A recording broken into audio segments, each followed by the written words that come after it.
Hello everyone, welcome to YouTube. चलिए शुरू करते हैं आज का सेशन। ये 12th सेशन है। इससे पहले के सेशन आप प्ले लिस्ट में जाकर देख सकते हैं।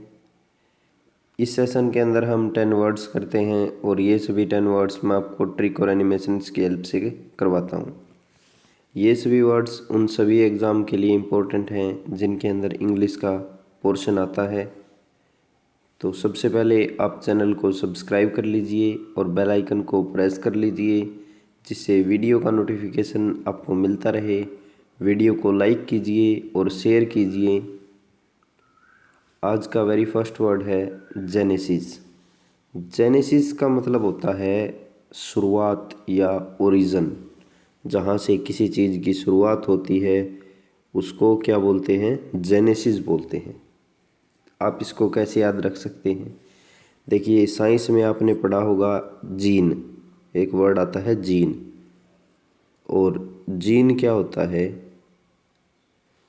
जीन एक ऑर्गेनिज्म की शुरुआत होती है। जीन से ही क्या होती है? एक ऑर्गेनिज्म की शुरुआत होती है। और आप इसे ऐसे ही रिलेट करके याद कर सकते हैं। मैं आपको वो भी कॉन्सेप्ट बता देता हूँ जीन वाला। जीन जो होता है वो डीएनए से मिलकर बना होता है और डीएनए पर क्रोमोसोम प्रेजेंट होते हैं। ये सभी सेल के न्यूक्लियस में प्रेजेंट होते हैं और इन्हें हम हेरिडिटी फैक्टर बोलते हैं, जीन को। जीन एक करैक्टर की तरह काम करते हैं जो माता पिता से एक ऑफस्प्रिंग में आते हैं, बच्चे में आते हैं। तो आप ऐसे इस जेनेसिस को याद कर सकते हैं। इसका मतलब होता है शुरुआत। नेक्स्ट वर्ड है ग्लम। ग्लम का मतलब होता है डिसअपॉइंटमेंट या दुखी। आप इसे कैसे याद रख सकते हैं? देखिए, ग्लम को आप एल हटा दीजिए तो बचता है गम। और गम लगने से क्या होता है? व्यक्ति दुखी हो जाता है। किसी प्रकार का भी किसी को गम, कोई लॉस, प्रॉपर्टी लॉस या किसी व्यक्ति का लॉस जब किसी को लगता है तो वो क्या हो जाता है? दुखी हो जाता है। आप ऐसे ही रिलेट करके इसको याद रख सकते हैं। नेक्स्ट वर्ड है ग्रैंड्योर।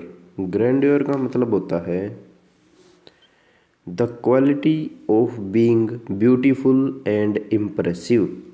भव्य, कोई ऐसी चीज़ जो बहुत ही दिखने में सुंदर हो, इम्प्रेसिव हो, अट्रैक्टिव हो, उसे आप ग्रैंड्योर बोलते हैं।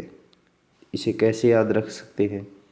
देखिए, ग्रैंड्योर के अंदर एक वर्ड आता है ग्रैंड। और ग्रैंड मस्ती जो मूवी थी वो बहुत ही अट्रैक्टिव थी, ब्यूटीफुल थी। आप इसे ऐसे रिलेट करके याद कर सकते हैं। या इस ग्रैंडयर को आप एंडेवर से भी याद रख सकते हैं। एंडेवर कार जो है क्या है? बहुत ही अट्रैक्टिव है। ऐसे रिलेट करके आप इसको याद कर लीजिए। नेक्स्ट वर्ड है ग्रोटेस्क्यू।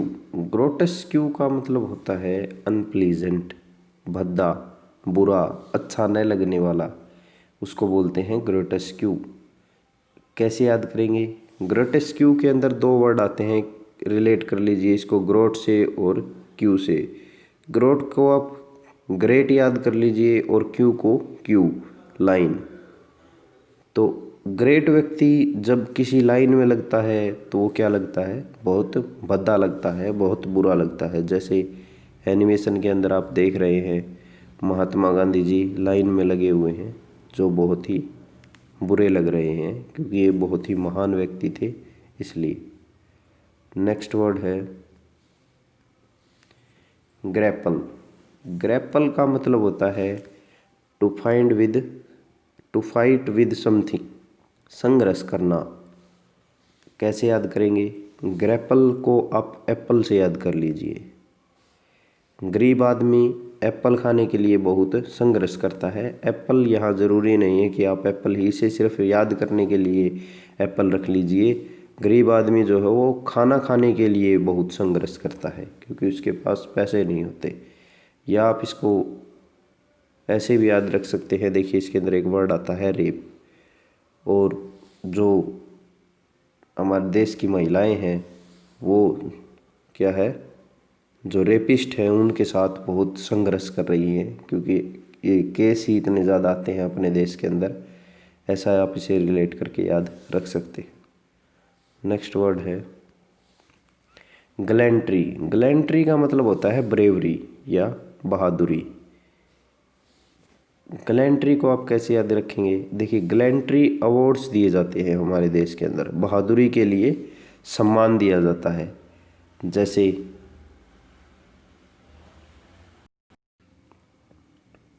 परमवीर चक्र, महावीर चक्र, वीर चक्र, अशोक चक्र, शौर्य चक्र, सॉरी ये कीर्ति चक्र है और ये शौर्य चक्र है। ये सभी अवार्ड्स जो हैं वो सेना के अंदर दिए जाते हैं। भारतीय सेना के जो जवान होते हैं केवल उन्हीं को दिए जाते हैं, और ये उनको बहादुरी के तौर पर दिए जाते हैं जो ऐसा काम कर देता है।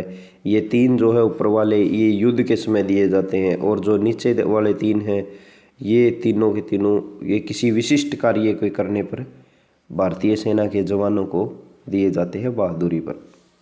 ऐसे आप रिलेट करके याद कर सकते हैं। नेक्स्ट वर्ड है गार्नर। गार्नर का मतलब होता है टू कलेक्ट समथिंग, इकट्ठा करना, किसी वस्तु को इकट्ठा करना, उसको बोलते हैं गार्नर। तो आप इसे कैसे याद करेंगे? गार्डनर से आप रिलेट कर लीजिए। गार्डनर से, गार्डनर माली, माली फूलों को क्या करता है? इकट्ठा करता है। माली क्या करता है? फूलों को। गार्डनर क्या करता है? फूलों को इकट्ठा करता है। ऐसे आप रिलेट करके याद कर सकते हैं। नेक्स्ट वर्ड है ग्लूटोन। ग्लूटोन का मतलब है one who Yeats so much, बहुत ज़्यादा खाने वाला, भूखड़ या पेटू, ऐसे वर्ड आप इसके लिए इस्तेमाल कर सकते हैं। तो आप कैसे याद करेंगे? देखिए, ग्लूटन को आप दो वर्ड में डिवाइड कर लीजिए, ग्लूट और टन। देखिए, गट गट करके जो 1 टन खा जाता है वो व्यक्ति क्या होता है? ग्लूटोन होता है, बहुत ज़्यादा खाने वाला होता है। तो आप ऐसे इसको याद कर सकते हैं, जो 1 टन खा जाता हो, मतलब बहुत ज़्यादा जो खा जाता हो वो क्या होता है? ग्लूटोन। नेक्स्ट वर्ड है गोरमेट। गोरमेट का मतलब होता है a person who knows a lot about food and cooking. भोजन प्रेमी या भोजन विशेषज्ञ जो होता है, जिसे खाने से बहुत प्यार होता है या खाने बनाने में जिसे बहुत मज़ा आता है, जो इंटरेस्ट लेकर खाना बनाता है, जिसको खाने के बारे में बहुत ज़्यादा नॉलेज होती है, उसे हम गोरमेट बोलते हैं। कैसे याद रख सकते हैं? देखिए, गोरमेट को आप गुरमीत से याद रख सकते हैं। गुरमीत किसी का नाम हो सकता है, जैसे ये व्यक्ति है ये गुरमीत है, तो ये गुरमीत क्या है? हलवाई है। और हलवाई क्या होता है? खाने के बारे में बहुत ज़्यादा जानता होता है और खाना बनाना उसे बहुत ज़्यादा पसंद होता है। तो आप ऐसे इसको रिलेट करके याद कर सकते हैं। नेक्स्ट वर्ड है, और ये आज का लास्ट वर्ड है, गिगेंटिक। गिगेंटिक का मतलब होता है एक्सट्रीमली लार्ज, विशालकाय। कैसे याद रख सकते हैं? गिगेंटिक को आप एक वर्ड अलग कर लीजिए, इसमें से डिवाइड कर लीजिए, गीगन। गीगन को आप याद कर लीजिए गगन से। गगन, नभ, आकाश, अंबर, ये सभी इसके पर्यायवाची है। आप इसको आसमान से याद कर लीजिए। गगन को हम आसमान भी बोलते हैं। तो आसमान क्या होता है? बहुत ही विशाल होता है। आकाश, गगन क्या होता है? बहुत ही विशाल होता है। ऐसे आप इसको रिलेट कर सकते हैं। सो फ्रेंड्स, ये था अपना आज का सेशन। वीडियो पसंद आई हो तो लाइक करें, शेयर करें अपने फ्रेंड्स को, चैनल को सब्सक्राइब कर लें और बेल आइकन को प्रेस कर लें, जिससे आगे की सभी वीडियो आपको मिलती रहें। So thank you for watching this.